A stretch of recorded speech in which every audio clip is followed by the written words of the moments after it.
പണ്ട് ത്രിപുരാസുരൻ എന്ന 3 തലയുള്ള രാക്ഷസനെ പശുപതി എന്ന ദിവ്യ അസ്ത്രത്താൽ കീഴ്പ്പെടുത്തിയ ശേഷം മഹാദേവൻ വാരാണസിയിൽ നേരിട്ട് ഇറങ്ങി വരികയും വാരാണസിയിൽ എത്തുന്ന മഹാദേവനെ വരവേൽക്കാനായി ഈ നാട്ടുകാർ ഘാട്ട് നിറയെ ദീപങ്ങൾ കത്തിച്ചു വെക്കുകയും അതിൽ ആനന്ദചിത്തനായ മഹാദേവൻ ഇനി എല്ലാ വർഷവും വാരാണസിയുടെ ഈ കാട്ടുകളിൽ ഗംഗാസ്നാനം ചെയ്യാനായിട്ട് ഇതേ ദിവസം എത്തിച്ചേരുമെന്ന് വിശ്വസിക്കപ്പെടുന്നു. അങ്ങനെ കാർത്തിക മാസത്തിലെ പൗർണമി ദിവസം ദേവ് ദീപാവലി ആഘോഷമായി ആചരിക്കപ്പെടുന്നു. गंगाधराय शिव गंगाधराय हर हर भोले नमः शिवाय.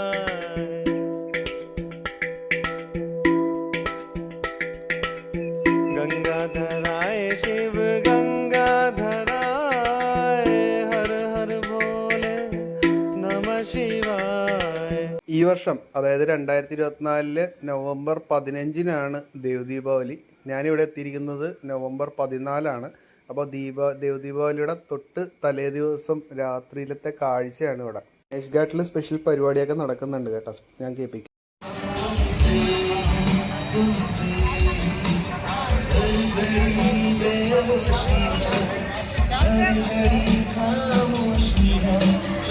ഞാനങ്ങനെ വാരണാസിയിൽ എത്തിയിട്ട് ഘാട്ടുകൾ തോറും ഇങ്ങനെ അലഞ്ഞിരിഞ്ഞ് നടക്കുകയാണ്. പക്ഷേ എനിക്ക് ഏറ്റവും ഇഷ്ടപ്പെട്ടത് ഇതേപോലെ വെറുതെ ഇരുന്ന് ഒരു ചായ മേടിച്ചിട്ട് ഇങ്ങനെ കുടിച്ചുകൊണ്ടിരിക്കാനായിട്ട് എന്ത് രസമാണെന്നറിയൂടെ.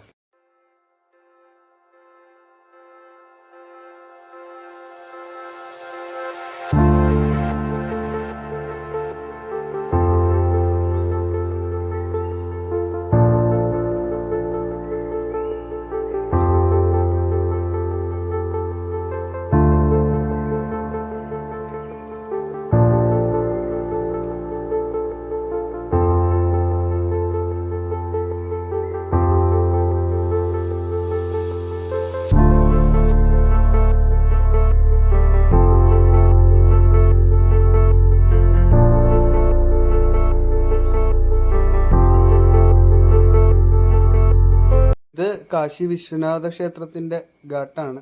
അപ്പോൾ ഇതിപ്പോൾ നവീകരിച്ച ഒരു കോറിഡോറാക്കി മാറ്റിയിരിക്കുകയാണ്. വളരെ സുന്ദരമാണ്.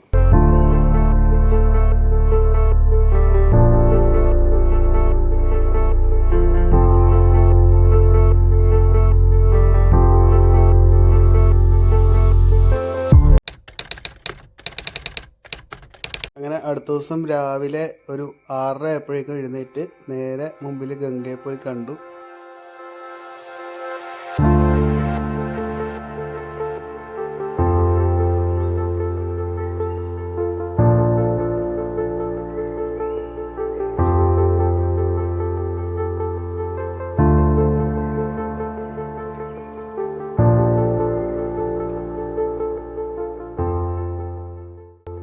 അപ്പോൾ ഞാനൊന്ന് റെഡിയായിട്ട് ചായ കുടിക്കാൻ വേണ്ടി താഴത്തേക്ക് വന്ന് ഇങ്ങനെ നോക്കി നിൽക്കുമ്പോഴാണ് ഒരു ബോട്ടുകാരൻ 80 കെട്ട് 100 രൂപ 80 കെട്ട് 100 രൂപ എന്ന് പറഞ്ഞുകൊണ്ടിരിക്കുന്നത്.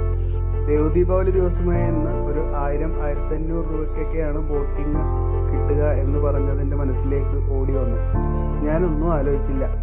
കയ്യിലൊരു ഫോണേ ഉള്ളൂ. അതുകൊണ്ട് ഗൂഗിൾ പേ എടുക്കുമോ ചേട്ടാ എന്ന് ചോദിച്ചിട്ട് ഞാനങ്ങ് ബോട്ടിലേക്ക് കയറി.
ഈ കാണുന്ന ആളാണ് ബോട്ടിന്റെ ഡ്രൈവർ.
വാരണാസി വരുവാണെങ്കിൽ ഒരിക്കലും മിസ് ചെയ്യരുത്.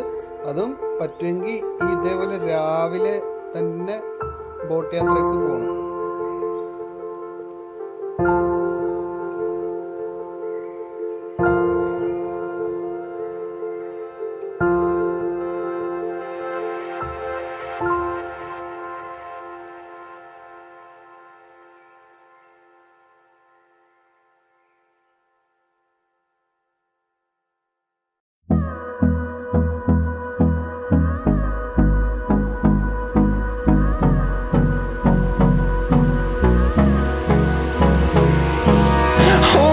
Close till I get up. Time is barely on our side. I don't wanna waste what's left. The storms we chase are leading us, and love is all we'll ever trust. Yeah, no, I don't wanna waste what's left. And on we'll go, through the wastelands, through the highways, till my shadow turns to sun rays. And on we'll go. അങ്ങനെ അസ്സിഘട്ടിലേക്ക് എത്തിയിരിക്കുകയാണ്. അപ്പോൾ അസ്സിഘട്ട് വരെ നമ്മൾ ബോട്ടിലേക്ക് ഒരു 15-20 minute കൊണ്ട് എത്തി. ഇനി നമ്മൾ നടന്ന് തന്നെ തിരിച്ച് പോകാമെന്നുള്ളൊരു പ്ലാനിട്ട് അങ്ങനെ ഞാൻ തിരിച്ച് നടക്കാൻ തുടങ്ങി. മണി ഏകദേശം 8:15, 8:20 ആ റേഞ്ചിലേക്കായിട്ടുണ്ട്.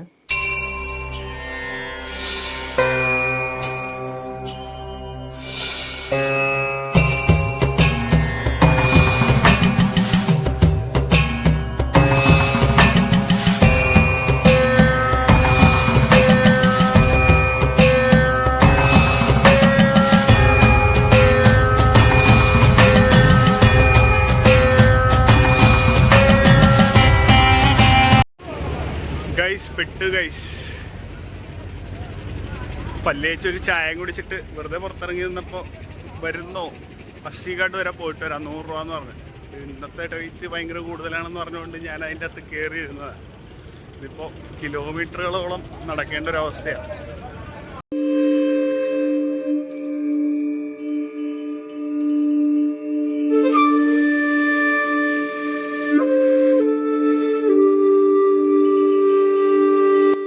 ഇതെല്ലാം വൈകുന്നേരത്തേക്ക് വേണ്ടിയുള്ള ഒരുക്കങ്ങളാണ്. ഇതൊക്കെ കാണുമ്പോഴാണ് നമുക്ക് വൈകുന്നേരം എന്തായിരിക്കും അവസ്ഥ എന്നുള്ളൊരു ആകാംക്ഷ.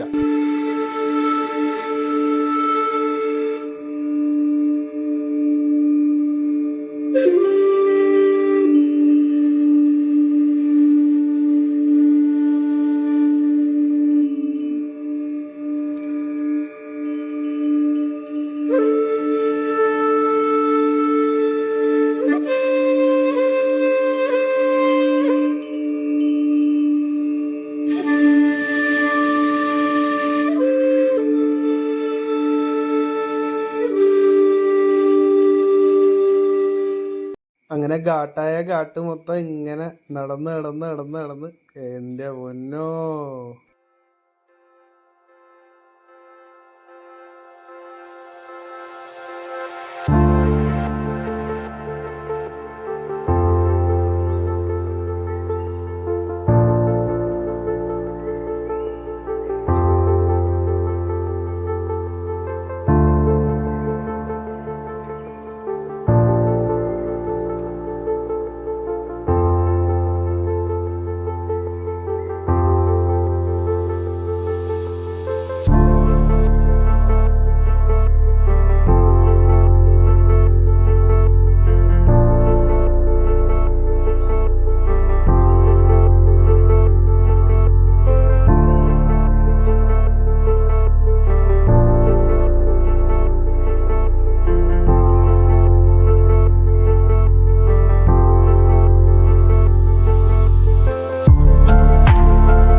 അങ്ങനെ കാട്ടിലൂടെ നടന്ന് കുറേ നേരം കഴിഞ്ഞപ്പോഴേക്കും നമ്മളെ ഡൈവേർഷൻ വന്നു.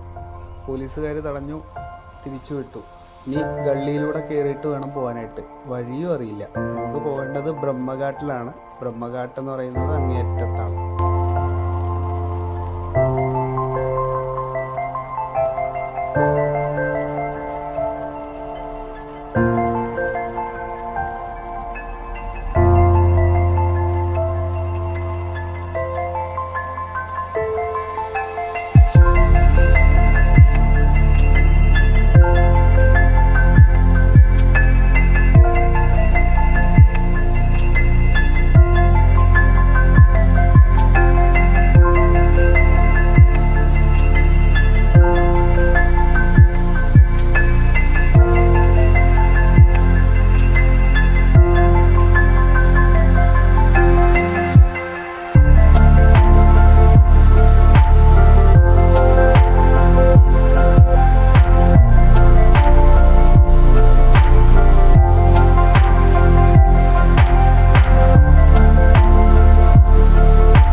സമയം ഏകദേശം 10:30 ഞാൻ വീണ്ടും ഗള്ളിയിൽ നിന്ന് ഘാട്ടിലേക്ക് എത്തി.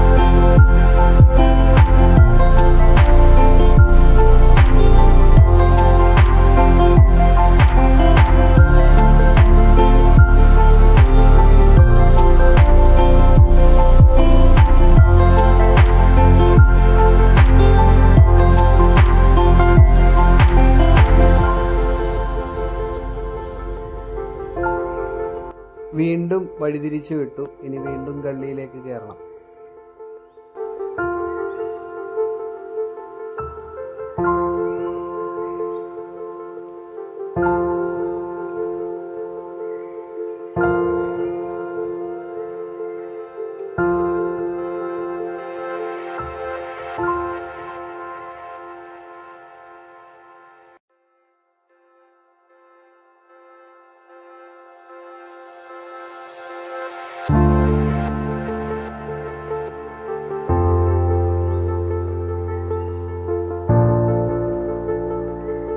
അങ്ങനെ ഗള്ളിയിലൂടെയും കാട്ടിലൂടെയും നടന്ന് തളർന്ന് ഇങ്ങനെ നോക്കുമ്പോൾ അതേ അന്നപൂർണ ട്രസ്റ്റ് ഫ്രീ ഫുഡ് ഇങ്ങനെ കയറി ഞാൻ ഒന്ന് കഴിച്ചു.